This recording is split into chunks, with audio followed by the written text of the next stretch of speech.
Hello and welcome to Taboo Talk, the podcast brought to you by Boots that asks the seriously awkward health and wellness questions so you don't have to. I'm your host, Mel Williams, and today we're talking about coming out. Coming out is an incredibly intimate and courageous act. It's about sharing your authentic self with the people you care about, and it's a pivotal moment in the lives of countless individuals. But even in our ever-evolving world, stigmas and stereotypes continue to persist, casting shadows of fear and doubt over the coming out process. Society often imposes rigid expectations and misconceptions on those who are coming out. I'm joined by two inspiring guests who share their experiences and challenges while celebrating their strength and resilience. We'll also discuss the role of allies and supportive communities in fostering a more inclusive and compassionate world. So whether you're someone who has come out, someone who's considering it, or simply someone who wants to better understand the coming out journey, this episode is for you. I'd like to introduce my first guest, Chelsea Grime, a professional footballer, TV presenter, podcaster and songwriter. She identified herself as bisexual in a 2019 interview, but considered herself to be a lesbian in 2021, age 19. Next up is Duncan James, who most of us know from his years with a massive boy band, Blue, who has since gone on to work in musical theatre and TV. Duncan has a daughter with an ex-girlfriend and came out as gay later in life in his 30s. I actually can't wait to hear your stories. I'm so glad that we can do it now. Okay, how did it feel to reveal your true self to other people? Yeah, I just had a whole lot going on for so many years. It was just a lot. And I guess for me, when I finally came out, there was like so many mixed emotions. I was really frightened. That was like a big emotion of being scared. The second emotion was like relief and it literally felt like I'd been carrying the biggest rucksack up Mount Everest for so many years. And all of a sudden, like the weight of this rucksack that I'd been carried had just gone. So there was that relief feeling. And then there was also a feel of like, I don't know what's going to happen next. So like fear of the unknown. And it was just like a lot. There was a lot because I had a daughter at the time. I had a secret boyfriend at the time. And then you came out as bisexual. I was never married. You were never married. Clever boy. But then you came out as bisexual and then you came out as gay, which I didn't know. And I was like, I actually read that. I was like, oh, that's me out of the running. There's a whole saying, and I realized this saying when the newspaper did the story and it was bisexual. Everybody was like, "Oh, bi now, gay later." That was the whole phrase. Yeah. Oh, really? Bi now. I feel like it's a soft way in, isn't it? Soft way in. It's a soft way. Yeah. Do you reckon you always knew that you were like gay and not bi? Oh, fuck, it's so complex for me. Right. So very quickly. I was brought up in a very strict Catholic background, so I was the ultimate, good Catholic boy. I was the guy when you went to church. That was me in the robe serving the mass for the priest. No way. I did it. For you were an altar boy. An altar boy for years, like a long time. And so I had all of the added kind of Catholic guilt on me as well. And I always knew that there was something different about me. I think it was probably when a song by Vanessa Paradis, Joe Taxi, came out. I went to my mum's room and dressed up as Joe Taxi and came down with a microphone when she was having a dinner party, dressed as Vanessa Paradis, and started singing Joe Taxi. And I was like this young kid. And I think at that moment I was like, I'm gay. That's stuff as Vanessa Paradis to Joe Taxi and comes out at your mum's dinner party. How did your parents not know then? Well, I think my mum, I never knew my dad, so it was just me and my mum. And my mum, I think, wanted a daughter, so she would put makeup on me, and I would like be obsessed with her shoes and her clothes and stuff like this. And then I discovered Kylie Minogue in Neighbours, who I fell in love with, and I had posters of her all over the walls. Yeah, there was a lot of telltale signs, and maybe I didn't realize I was gay then, but now when I look back, I'm like, oh, Duncan, you were so gay. Yeah. It's none of the other stuff, it's just the Kylie poster. Give it away. What about you, Chelsea? How did you come out? Mine was a bit...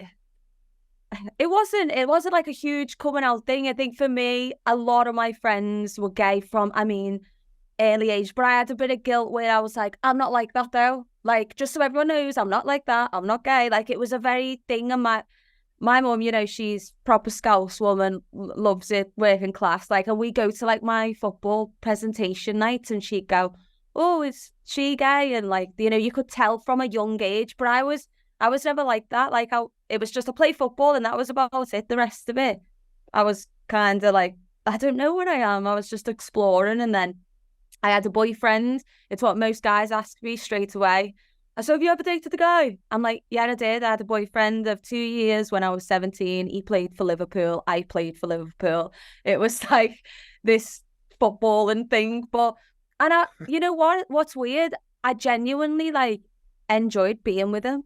Like, I did love him. Like, it was my first little romance, and I used to, you know, go to his, and I knew his sisters and his mom, and he'd come to my house, and it was weird. Then I had my first experience with a girl when I was 19, and I was like, yeah, I'm not going back there anymore. Like, it is complex now. And then I told my mom, I was like, I think I like girls too. Mine was like, bye now, thing, gay later. Is that actually a thing? Yeah, And buy now, gay late? I've never it's heard just that. a bit softer in, you know, if I was to go to my mom, and I was still unsure as well. Like, I was definitely dating guys a little after that, going like, no, I'm not gay. I'm going to go and still test the waters a bit, but I just couldn't. It was just so obvious to me. And, you know, one of my mum's friends, he's no longer with us now, but he was a gay man, and him and my mum used to manage bars and restaurants and gay bars in town in Liverpool when I was a kid. And he used to always be like, she's a lesbian, she's gay, to my mum. And my mum would go, she's not. But I'd be watching like Pussycat Dolls on the telly, like with my mouth open, like, and he'd be like, she's a lesbian. I'm not. But, you know, it's actually one of them things. He passed away before I actually come out. So I always have a little like, Gordon, you knew it all along. But yeah, it's it was just one of them things. I think now I love who I am, and I'm so okay with it. But there definitely was a time where I you know, I wasn't sure, and I did have a boyfriend, and I did date just to make sure, and it's all that stuff, you know, I think you have to go through a bit. Yeah. I think my sister told me, because my sister's a lesbian, she told me that she kind of knew when she was 8. She was at the tennis club, and she just started fancying all the girls at the tennis club. And she's like, it was from then. No, I mean, she really tried to be straight, like really tried. Did she have a boyfriend and stuff? Oh, yeah. She had a few. Yeah, she had a few. And then, it was just that thing.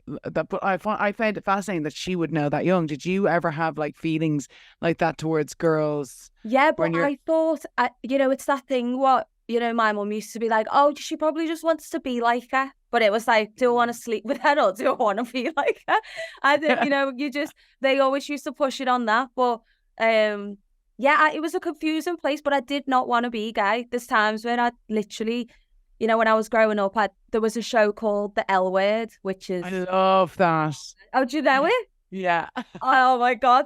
So that was my, like, you know, it's like Sex and the City, but a bit not, but like for lesbians. And it was the only thing. And I go back now sometimes and watch season 1, and it just takes me back to like 16, 15-year-old Chelsea, like texting girls a bit and watching it, and like being ready to like shut the laptop in case my mum was coming out. But it was just such a good thing for me to see. It's the first time I ever saw like feminine women too, and relationships, what it looks like between two women. I'd never seen it. No one around me. It wasn't on TV as much as it is now. It's not as accepted.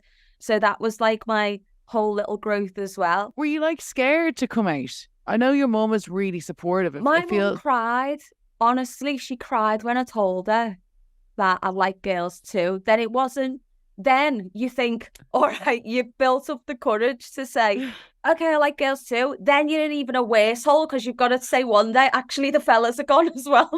So I should have just come out and said it, but I think it must have been a fear factor thing, because, you know, but I don't know why it was such a big deal. I think it was just, I just really didn't want to be, if I'm honest with you. I really didn't want to be. It was just... Why do you think you were so against being gay?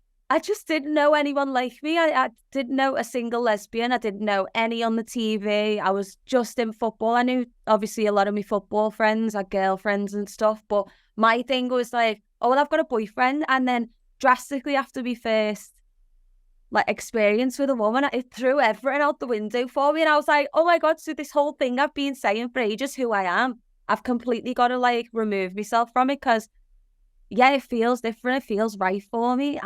There's times I'd literally go to sleep and be like, okay, when I wake up tomorrow, I'm not gonna feel like this, but I'd see a pair of boobs or so and I'd be like, oh. But yeah, What about it was mad. Duncan? What about you? How did you feel about coming out? How did I feel? Yeah, so like it was needed to be done, to be fair. I'd been in a secret relationship with a guy for about 3 years. And Wow. and it was it was at the peak of Blue. So I was having all this success with Blue. Me and this guy were just like meeting up secretly, didn't tell a soul. It was just literally me and him, and nobody knew. But at the same time, I was like convinced to myself that I'm bisexual, and even though I like him, I still like women. So I was lying to myself, basically. This kind of went on, and it just got to the point where I started developing really strong feelings for him, and I realized that I loved him. And it was at that moment, funnily enough, I was in LA, like where I am right now, and I was in my hotel room, and I took my mum on holiday, and I just remember going to my minibar in my hotel room, just drinking, downing all the little shots that I could find, and having the courage to then go and knock on my mum's door and say, "Mum, I need to tell you something." And I always remember she opened the door. She bless her, she was in her nightie, and she was like, had been asleep, and I was just in a drunken state. And I said, "Mum, I need to talk to you." And she said, "What's wrong? What's wrong? You're frightening me. What's wrong?" And I said, "Mum, I've got to tell you something. Sit down, sit down." And I said, "Listen, you know my friend that I'm always hanging out with?" And she was like, "Yeah." And I said, "Well, he's like my boyfriend." She went, "What? What do you mean?" And I said, I think I'm gay, but I'm not sure. I don't know if I'm still like women. I'm just really confused." And she said to me, she said, "I thought you were going to tell me you had cancer." No way. That's what your mom said. I mean, the way you set that up there, like she must have been absolutely petrified. You're hammered, knocking her door down. So she was fine. Well, she just thought like I was going to tell her something really bad, like I had cancer. So for her to say that to me kind of threw me. I was like, "What? No, I don't have cancer. I think I'm gay." And we just hugged. And I just remember this moment, I was just sobbing, and she just hugged me. And she was like, "Oh, don't worry, it'll be okay. It'll be okay." And then she stops and she said to me, "Does that mean I'm not going to be a grandma?" And I said, "Oh, well, I don't know. Like, I hadn't thought about that at that moment. I hadn't thought about that." And then literally 6 months later, "Mom, I got something to tell you. You're going to be a grandma." And she's like, "Okay, now you're really blowing my mind. Like, what is going on with you?" I don't know. Oh, Sorry, Mom. I put my mum through it, bless her. Well, I'd say she was delighted. Do you think though that there's like a stereotype around, or a misconception like about when you came out? Do you think that like was your mom, or like did she have any misconceptions about it? I think it was me. I don't know about you, Chels, but I had a lot of issues in my head thinking that I was going to be queer bashed. I was going to get fans like really upset with me. The record label was going to be annoyed with me. And I just had all these like things in my head that what I was doing was wrong, and I was going to alienate so many people. And at the time, there was these stories in the paper that people were coming out and getting queer bashed and gay bashed. And I was just like, I was frightened. I was like, I don't want to walk down the street punched, or somebody shout out, "Oi, faggot," or, horrible names to me like that. Cause I just thought, I can't deal with that.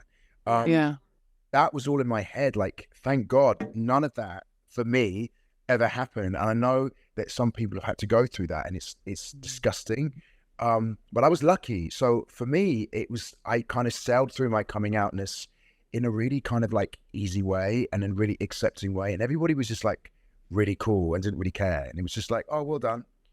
Did people know? Like, because I remember my sister came out and I was like, obviously, like, I know. Were people like that with you, or no? There was obviously Claire, the mother of my child, she knew from the get-go. As soon as she told me she was pregnant, I was like, okay, I need to tell you about something. She was like, you like guys? And I was like, how do you know? And she was like, I've always kind of known that maybe you're bisexual or gay. I was like, really? I was like, okay. So there were some people close to me who kind of knew. And I think my mum wasn't sure. Like, I think if my mum really kind of looked into it and thought back, she would have seen all the sides. But because she was my mom, she just loved me unconditionally and didn't really like label me into anything. I was just Duncan, her son. So she never really kind of like put me into any kind of box or labeled me. So she was a bit shocked when I told her, but then I thought, Mum, how could you be shocked? Like, you dressed me up and I was Paradise singing Shoulder Texas. So like, how did you not know? So, yeah. What about you, Chelsea? With all your friends and family, did any of them know? Yeah, I was going to say, I think it's different for us because obviously you'd imagine Duncan's in the biggest boy band, you know, in the country, around the world. That comes with so much more. I think when I started thinking this, it was like 17, 18.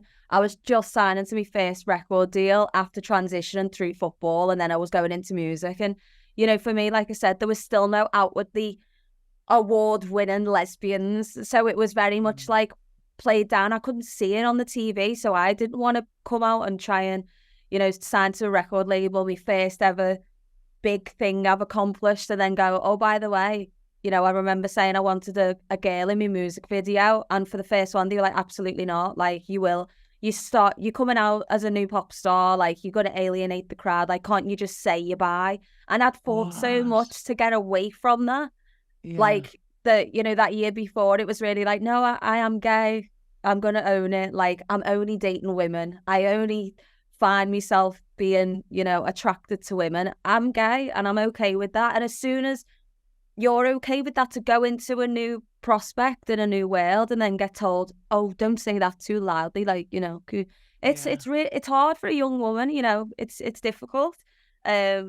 So it was always like, oh, you're never really going to make it like your true self. So, you know, when people like, be yourself, but not too much like yourself. And pull it back. Yeah, it was tough, but no, I think I love now to see, you know, the new music coming out. And like I said, I've got a 14-year-old sister now. And everyone in her school's just fluid. And, you know, she's like, oh, she's gay and he's gay and they're non-binary. And I'm just like, this is amazing. Like, just a different world that we live in.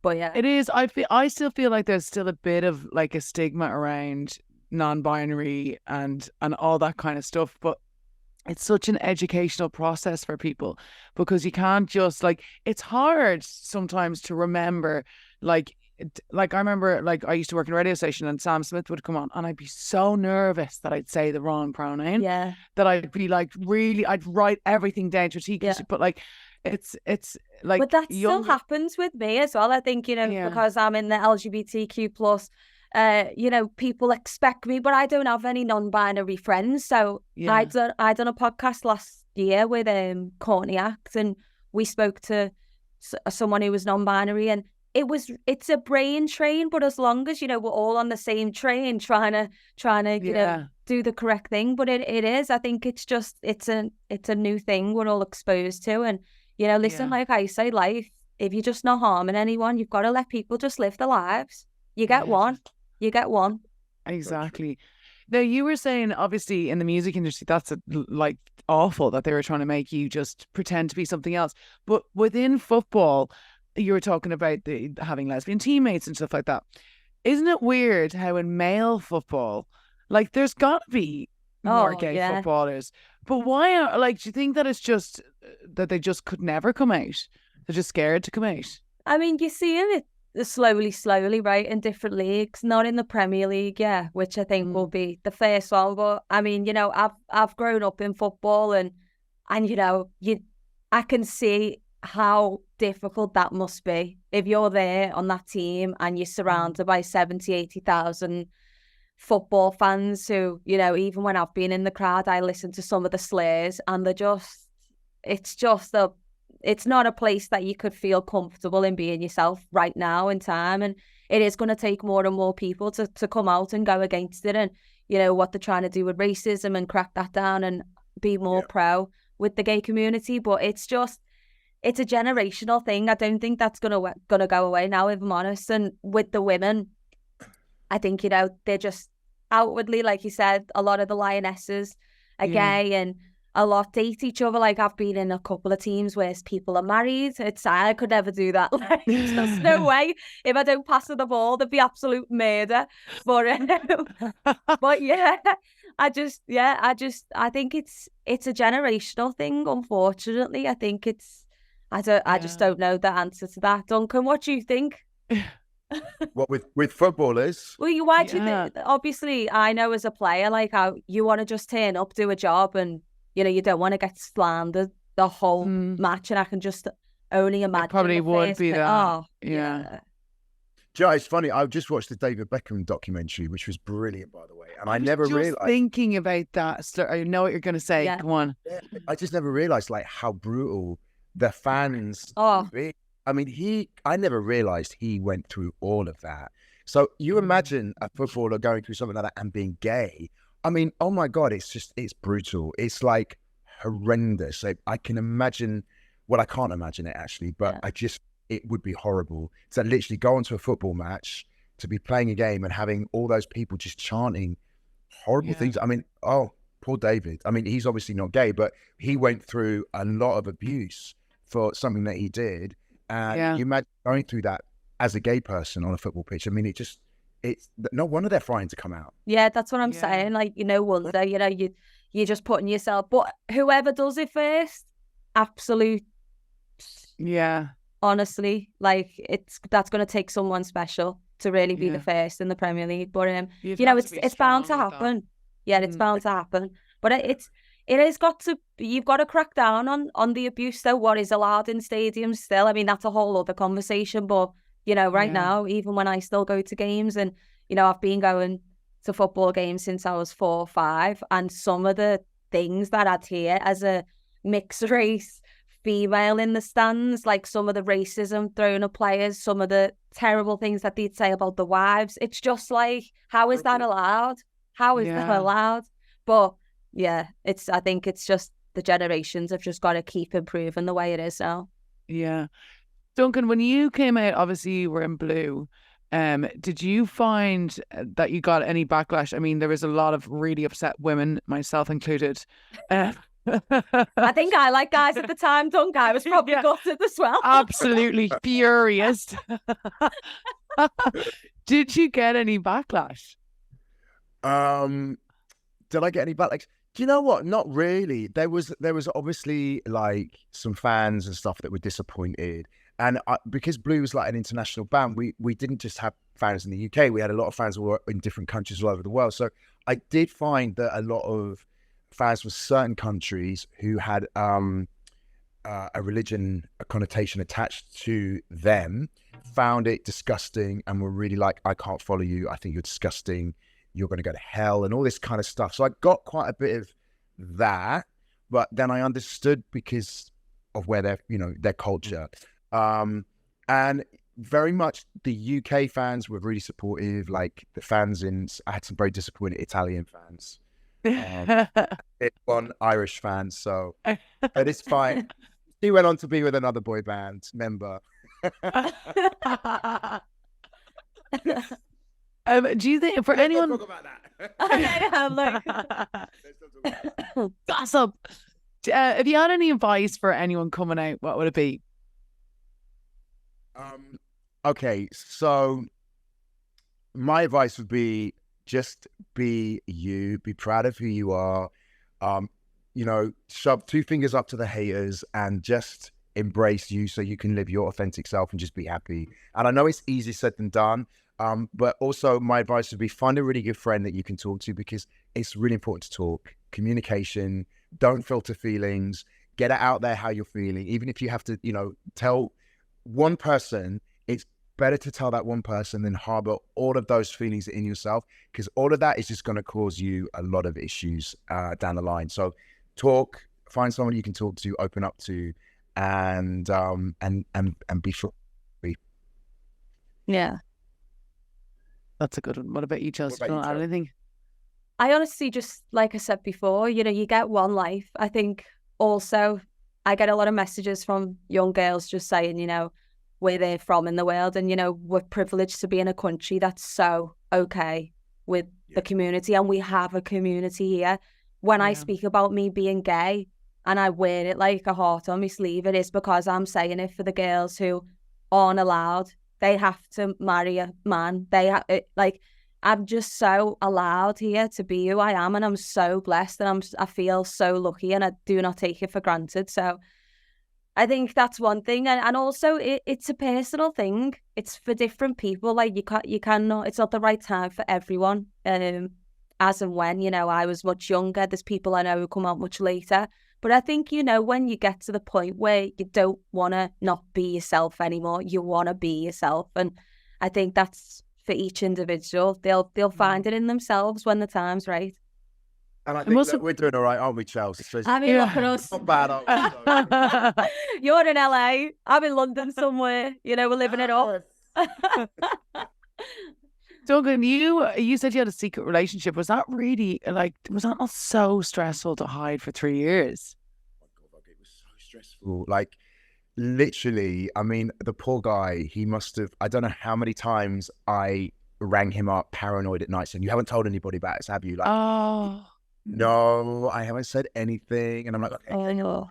I was just really paranoid. I mean, that was, for me, that was the worst thing, the paranoia, just sneaking around hotels and just having this double life, really. And I didn't even tell the boys in my band. And I was, because I just felt so frightened. I was literally frightened to tell anybody. But it was like it became like an obsession with him where I wanted to see him. So the sneaking around became part of the excitement. Do you know what I mean? It was like not getting caught. We didn't want to get caught. So, and that kind of, it was exciting and it was exhilarating, but it was also really scary and dangerous. So there was all many elements thrown into it. But now I'm just glad I'm out and I can just be me and I don't have to do any of that shenanigans like I did, because I never want to go back there and do that sneaking around again. It's just, it takes a lot. It's a lot. Yeah. I have a question here for Chelsea, but I actually want to ask both of you, because I think both of you make being gay look easy. Like you do. You just because obviously you've got to a point where you're super accepting of yourself. But is it easy to be gay or is it harder? I mean, it depends. Probably harder to have children, maybe harder for different aspects. I think you wouldn't believe the stuff that happens though, or what I've been through to get to this place. I think, you see me now, you meet me now. I'm very who I am, unapologetically me. But it's definitely been, it's been a challenge. It's been tough talking about secret relationships, especially in the job that I'm in. When I was 19, I was dating someone who was, a lot more successful than I was. I just got into songwriting and they weren't openly gay. I mean, they're still not now. And the situations that I've gone through and, I've maybe been the secret, which you would never think looking at someone like me who's so okay with themselves. There's been times where I have had to put myself back for the other person. And that's difficult. That is tough. It's not easy. Because you think, if I was a guy, this wouldn't be happening. It's then being gay is hard. Being gay is easy when, like I said, we live in a place where it is accepted more, and there's dating apps now for being gay, and you can find your community and friends, and there's gay gym classes. It's so accepted. It's gay friendly in so many places you go, but there's definitely still times when I go, oh, being gay is actually kind of tough. Yeah. I found that actually, just after I came out, I met a guy and I was kind of out and I was cool with myself. And I met a guy who wasn't out and he wasn't cool about anything like that. And I would kind of forget. So we would walk down the street and I'd go to grab his hand and he'd be like, what are you doing? I'm like, oh, sorry, grab your hand. He was like, no, not out and about around people. Please don't do that to me. And I was like, okay. And that was hard for me because I had to realize and remember, just because I'm out, it doesn't necessarily, and comfortable, it doesn't mean that I have to be respectful of everybody else's situation and circumstance. And he was not comfortable for various reasons. So that was kind of hard for me. But then I had to remember, well, I really liked him, and I have to be respectful to him. So I had to do what he needed as well to show him that I was there. And I thought, okay, in time, I'm hoping that he's going to be more comfortable, and down the road, maybe he can come out. Yeah. But it can be difficult for people, and you got to take into account people's family lives, people's backgrounds. What their situation is always different to your own situation. And just sometimes you've come out and you're free, you have to remember that their situation might be a little bit more complex, which is frustrating, because you just, as you know, Charles, when you're out, you just want to go, I'm out.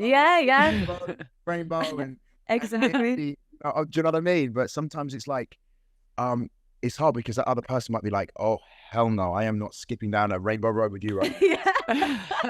I'm staying on my own cloud. Also, silly things, just I always tend to think, when guys come over to me and my girlfriends, like, we're sat at a bar, and you get the guys, oh, can I get involved? Or like they shout things, and it's like, I always just turn around to them and say, you know what, I appreciate you trying to buy us a drink, and but you would never go over to that couple over there opposite us, see with the guy and the girl, and you wouldn't go and ask to buy them a drink, would you? That annoys me so much. I'm just like, just treat us all as just couples. Like, you know what I mean? Yeah. You don't have to get involved just because we're women. We're perfectly fine to get up this escalator ourselves without having people like, or just buy me own drink and dinner, like, thanks but no thanks, like, just leave it. It just really, that is the only infuriating part I find, where it's like, you just wouldn't do that to a man and a woman. You just wouldn't. No, you definitely wouldn't. You wouldn't. Chelsea, you said growing up you felt quite alone, and then you kind of found your community when you started playing football. So tell us a bit about that. Well, it was practically because I was alone. I didn't have any brothers or sisters.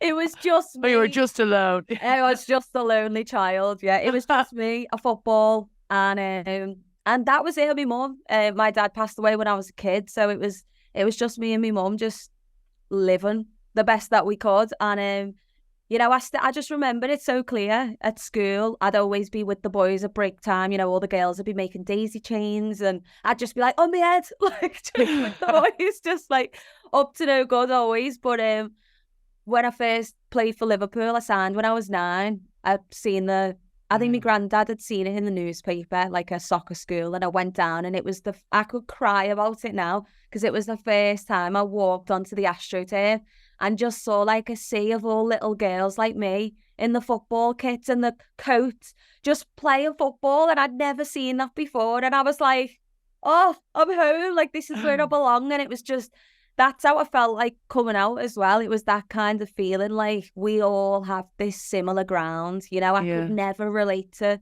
when girls were coming into school saying they slept with this guy at the weekend, and they were doing oral sex for the first time with a guy I've never, like, I was just like, no, I can't, like, that's just, I couldn't get involved with the conversation from such a young age. It felt uncomfortable for me. So yeah, it was definitely played football. It's given me the confidence for sure to be myself as well. Once you find your crew as a young person, I think you just grow massively. Yeah. That's interesting you said that, actually. Sorry to cut you, Vogue. It was just, go for it. Because I was a single family. My mum raised me on her own, and I had no brothers and sisters, and I was that kid at school that was always with the girls, and I didn't want to play football with the boys. So I was the one who was doing the daisy chains. Yeah. That is mad, isn't it? It's literally the same story, but just completely at the other end of the spectrum. Yes. Wild. So funny. What were you like, Vogue, in school? I was like a little tomboy. Was you? Yeah. People think I'm really girly, but I'm actually not at all girly. But yeah, a little tomboy. So you and your sister, how did you know that she was gay? Do you know what? I just always did. And I knew she'd been kissing girls and stuff in school, because everyone was kissing girls. Like, we all did it when we were younger. And like, but I was like, God, she's like really kissing a lot of girls now. Like, this is going on a bit, like, it's gone on a bit long. But I remember her coming out to my parents and her being like really worried about it. And like, we went for like I'd done 2 lunches with her for her to tell my mom, and we wanted to tell my mom on our own before telling our stepdad as well. And I was like, I am not going to another lunch with you. This is the last one I'm going. So you better do it. But like, I never even thought of like how difficult it must have been for her, because like, I was like, just tell her, who cares? And then, so that's kind of how she came out. How But did I your think mum take it? she kind of, it's funny because I asked you that question. She kind of, one of the first things she kind of said was, you're choosing a very hard life. And it's like, Yeah. I'm not choosing that life. It's funny because even people now, they're like, would she not go out with him? And it's like, Yeah. like she's a lesbian. No, she would not go out with him. It is mad though, because even speaking like this, it takes me back to another relationship that I had. And to be honest, like I said, you can be perfect together and you can have a great relationship, but you know, family does matter. You want the family to like you. If the family is struggling with it, it can break your whole relationship down. And I've definitely had relationships break down because of not being accepted by families. And also, you know, I don't want to touch on this too much and keep going back into the industry, but it's still a thing now. Still, managers of people that I know and people in powerful positions still dumbing it down a lot of the time for certain people. And even for myself, just saying like, you know, and I'm so strong against it because we're the people that the younger generation now are looking at. We need to be so okay with it, and just, you know, I try and talk to my inner child a lot of the time, like, and it's just, I'm trying to be that person for little Chelsea, you know, and I think it's still got a bit of work to be done, like you said. Yeah. Do you think it's funny though that the football industry was so okay with it, and then the music industry, you're still kind of like, just get with the program? When did you feel comfortable being gay? When you were younger? Like, was it 19 when you kind of came out, or? I honestly still, I think realistically, like I would never be called a lesbian. Oh, I hated that word. Like I would be like, I'm not a lesbian. Just don't say it. Just say I like girls. Like there was such a big thing on that word for me when I was younger. I think lately, maybe the past 6 months, I'm okay with it because I'm getting, you know, I've passed 30 now. I think, okay, I'm a real lesbian now. But when I was younger, I was like, don't use the L word, literally. It was just like, I just like girls. I'm into girls. Can we keep it that like loose? I really didn't want to be boxed. I wasn't comfortable still with certain words. Now I'm like, throw them all at me. I'm fine with it. But I think it probably, I'm not going to lie, really comfortable with it. Maybe like a year, 2 years, fully, completely okay with myself. Yeah. Wow. I'll be honest. Yeah. What about you? Not you, Vogue. Duck.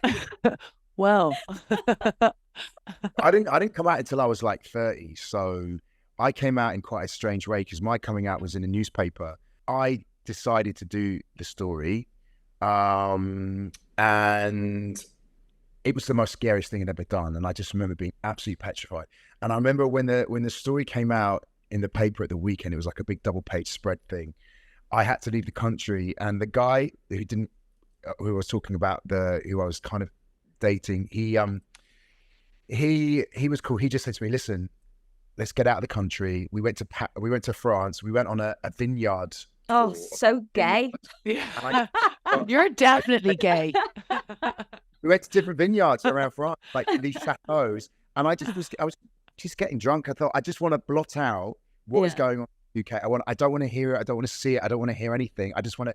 It hasn't happened. So I went to France and went to a lot of vineyards. But it was just more about being scared, actually, about the stories coming out and how was it going to be perceived and how I was going to go down. And it was more in my own head. It was like I created, this is a whole big thing. And actually, it was such a tiny little thing. And not obviously to me, it was a big thing to me, but to everybody else, it was just like, oh, well done, you've come out. But but then in my 30s, I then started to really enjoy myself, because then I was like, okay, I can be me now. And like all through the height of my career, I wasn't able to be me. I was like completely hidden. So I couldn't really enjoy Blue like the first time around because of this secret that I was carrying. So always in the back of my mind, I was a bit like, you know, this is dangerous. This is not cool. So Well, it's good you're going on tour again because now you can properly enjoy it. Yeah. Yes. Yes. Yes. Um, do you think the world is more accepting now of LGBTQ plus people and their rights? Yeah, I think so. It depends what country you're in. Yeah, obviously which country for sure. I but even feel like I do feel like even in other countries that they are like let's say Dubai and stuff like that. I feel like they're trying to get better. Even with Saudi, I know like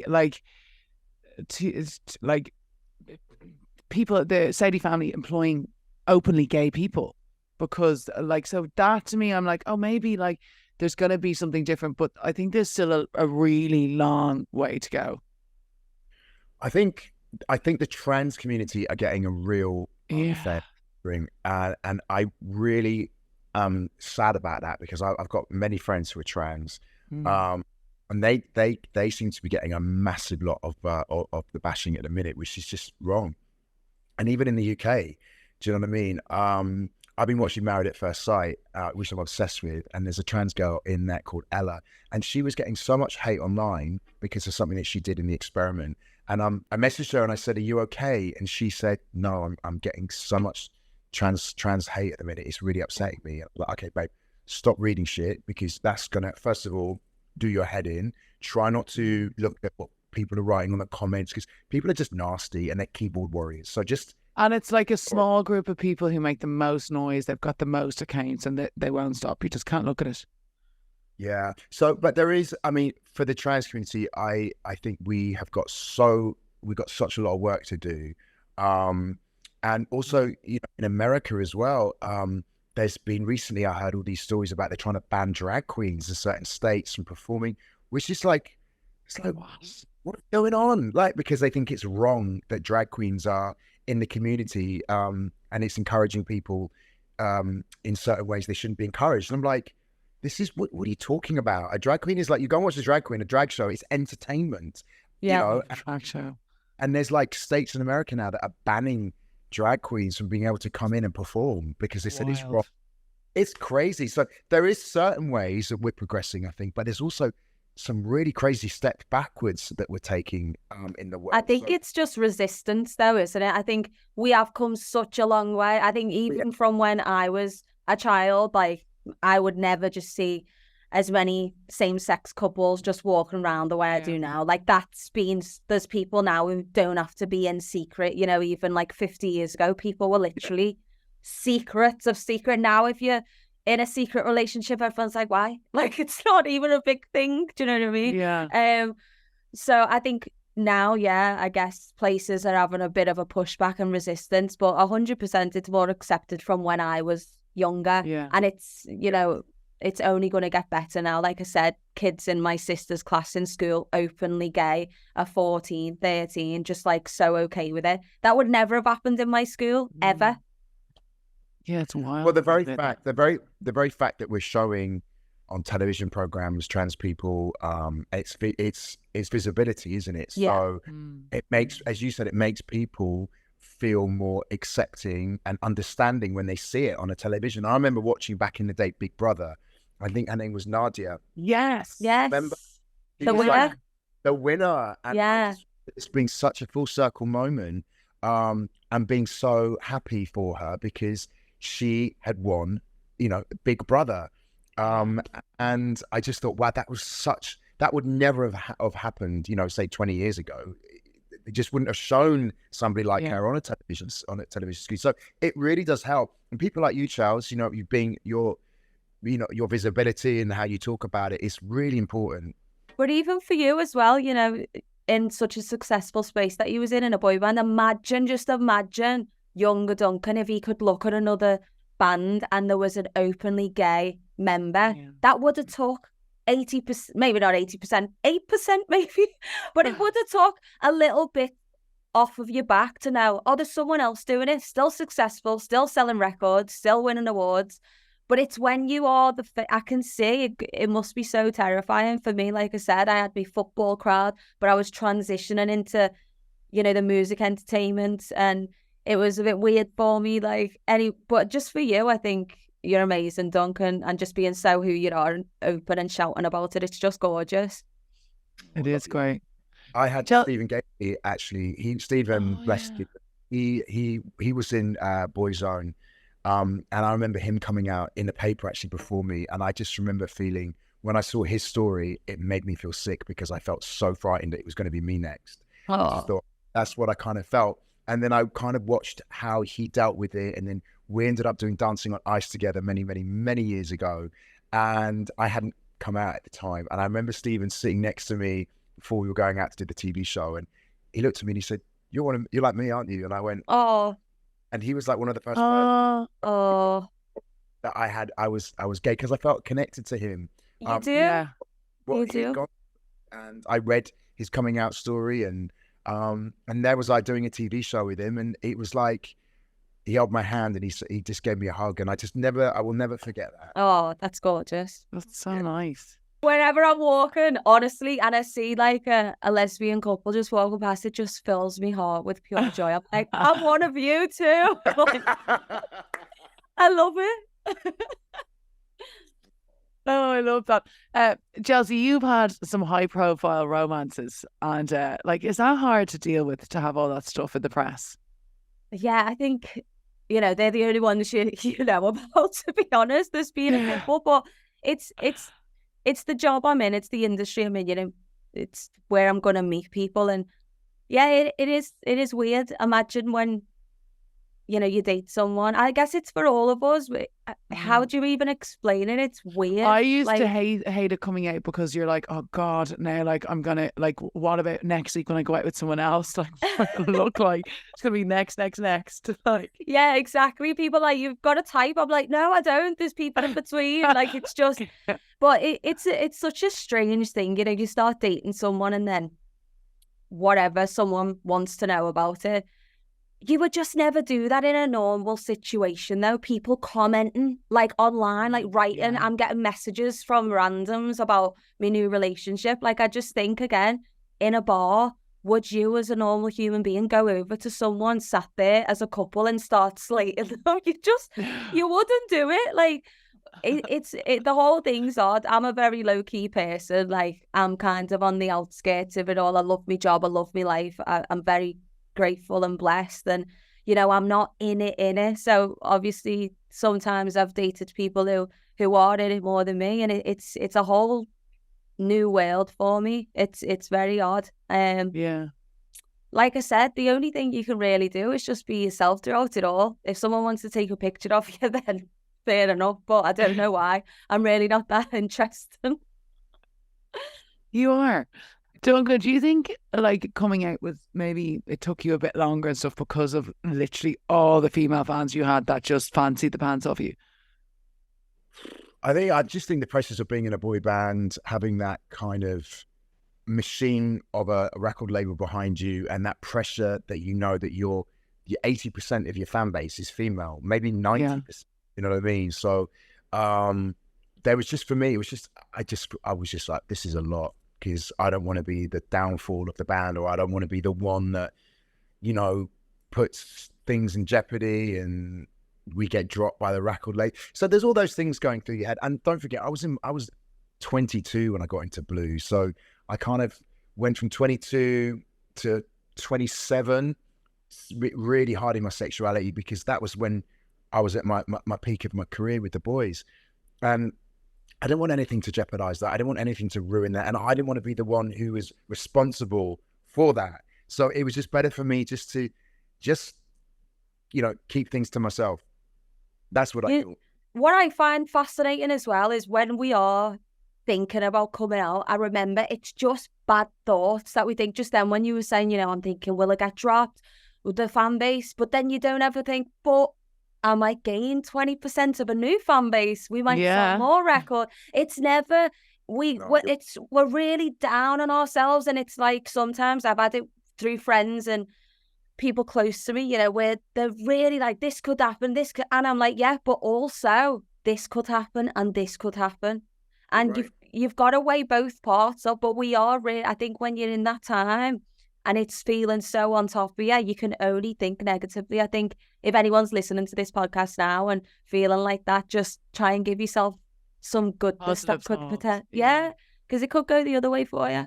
Yeah. I think that's a really valid point. And you're right. I think naturally we all kind to fixate on the negative rather than look at actually the positive. And I think when you're going through something, and it's a big thing like, you know, your sexuality, it is difficult because we have been programmed for many, many years and conditioned, unfortunately, by society to say that that is wrong. Being gay is wrong. You know, having feelings for the same sex is wrong. That happened. I just remember being, you know, young, and my grandparents were so like anti-gay. I wasn't even allowed any Everett on the television because he was a disgusting man. And I was like, but he's funny. I love the way he crosses his legs over, you know, it would make me laugh. My grandmother was like, we don't watch him. Yeah. And I was like, okay. And I never knew why. But the society back then was very much, you know, there's a saying, dirty gay. And it's like, I'm not dirty. I'm not a dirty because I'm gay. And I think unfortunately, a lot of past ways have come forward so that it kind of, do you know what I'm saying? It kind of makes makes you look at things in sometimes in a shameful way when it shouldn't be shameful. Yeah, it shouldn't be. It's easier than it's conditioned, like you said. That's a key word. It's just conditioning, and that's why things like this are so important. And while I'll always speak about it and be open about it, because just why there's nothing to be ashamed of, even though, like I said, just bringing it up now and speaking about it, go back then. I do remember the days where I used to like go to bed at night and just hope that I would wake up and not fancy women. If I could change it about myself back then, I probably would have. But it's not something I'm choosing. I never woke up and went, you know what I'm going to do to be a bit edgy, be a lesbian. Like, it's not, I don't get to choose. And that's what I say to try to explain to most people. Like, it is really not a choice. It's just like, I've been given brown eyes, you know, I've been given a fancy women. Like, that's it. Yeah. Definitely not a choice. Duncan, how did you tell the Blue Boys? Oh, gosh. So, Simon Webb was the first one I actually came out to. So, I you know, you need to think, right, I need to pick one. And I thought, well, Anthony might... Tactical. And yeah, I thought Anthony's like very much football kind of geezer, loves his beer, loves his football. I just thought, no, I can't come out to him. Lee, I thought was...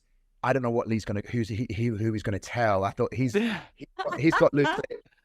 I can't trust Lee because I don't know who he's going to go around and start talking to. But where Simon, for me, Simon was, he's a bit older than me. He's the eldest in Blue.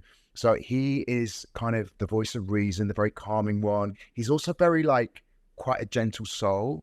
And when I looked at who am I going to tell, I thought, right, it's got to be Simon because Simon's going to keep it secret. He's not going to tell anybody. And he's going to be like a brother to me, that he's going to protect me. And he was.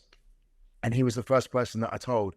And then when I did come out, I remember Anthony going, "What did you tell me, bro?" I was like, that was sorry. What about coming out to your daughter? How was that? So that was an interesting one because my daughter was a ballerina, or she is a ballerina. So from a very young age, she's been very much in the ballet world.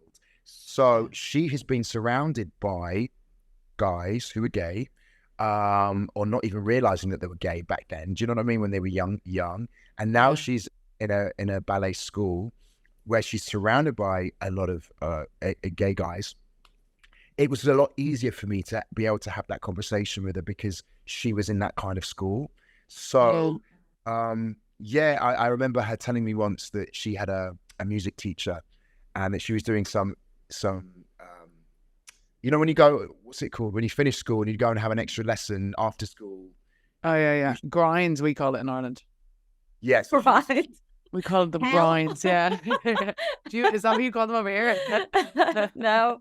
Well, I know what you mean now. Just like extracurriculum or something. Yeah. Extracurriculum. She was having an extracurriculum activity. And I remember her ringing me up and saying that while she was doing the lesson, the music teacher's phone rang and it was a guy like half naked on the phone. It came up with his face, his picture, and he quickly took the phone and ended the call. And she said he looked really like uncomfortable, like I saw who it was on the phone. And she was like, "I think my music teacher's gay." And I was like, "Okay." So that was quite Yeah. But I think because I've always had a very much, daddy-daughter relationship with my daughter, I've always been able to like talk to her. And from an early age, me and her mum always explained to her why we're not together. And she might end up having, more than one dad. I might meet a husband, so he'll become a stepdad to her, or Claire might meet another man and she'll have another father with him. So, but I will always be daddy number one. So Yeah. Well, I think, for me, I think just to touch on it, I'm really lucky that I had that opportunity to be able to talk to her and have such a great open relationship with her now, where I can just talk to her about things and she can talk to me about things. And now she's 18. wow. She's 18. Wow. You've got an 18-year-old? Oh, I thought she was 5. She's 18 now. So it's mad because like we talk about stuff like all the time. And it's great because I remember when I wanted to take I'd her love to have a gay dad. it was like, come on, baby, let's go shopping. And I'm like, I love going shopping. I'm spoiling her with stuff like that. And so yeah, I love being a gay dad. Oh, that's Yeah. amazing. Do you have a partner at the moment? I've been with my partner for 5 years. Wow. I mean, that's a long time. 5 years this month, yeah, 5 years. That's amazing. And that was interesting. When I got her to meet him for the first time, that was a whole thing for me. I was like, okay, my daughter's meeting my boyfriend. That was a big deal. But she was cool. She really liked Yeah. it. She was like, no, I really like him. Oh, Ah, that's really cute. Yeah. And it was nice that I could say to her, what do you think? Do you think he's nice? Yeah. Just to get her like feedback about my partner, I really liked it. So no, and I was really happy when she told me she really liked him. So Oh, that is really cute. Both of you, I mean, you've given so many words of encouragement, but for anyone who's thinking of coming out, do you have anything else you want to add? gone, Chels. I don't. I'm trying to think what we can add, but honestly, I just think I think you've said a lot. I think we've said a lot. Yeah, it's just what I keep going back to is, you've just got to be yourself. Just Yeah. what Duncan said, live authentically when the time's right for you. You don't have to go and do it right this second, but just, put your hand on your heart, just feel yourself, know who you are, and just take a leap of faith. And like Duncan said before, if you've got friends you can speak to first, and, slowly or all at once, it differs for everyone. There's not like one rule book on how to come out. You'll figure it out, but just wishing everyone the best of luck, really. And I hope, they get to live themselves. Yeah. I think adding on to that, I think it's really important to know it's never as big as you think it's going to be. That's what he said. Yeah. Hey. Oh. It's not. It's always big for you because it's like your world, it's your issues, your thing. But actually, when you think about it, it's never as big as you think it's going to be. And I think we all get so wrapped up in our own feelings that everything becomes like, oh my God, it's like the biggest thing in the world, when it's really not. And I think the most important thing to do is try and find somebody that you can talk to. Yeah, like Chelsea said, just don't feel feelings. Find somebody you can talk to, and be true to yourself. And enjoy Yes. the gayness. Enjoy Come it. on, come to the other side. We'll see you at a Kylie show very soon. Thank you both so much. I loved that conversation. It was great. Thanks, Boog. I loved Thank it. you. I enjoyed it a lot. Thank you so much to my amazing guests. I absolutely loved that episode. I hope you loved it too. If you did enjoy it, please do rate, review, and subscribe because it really helps people find us. Until next time.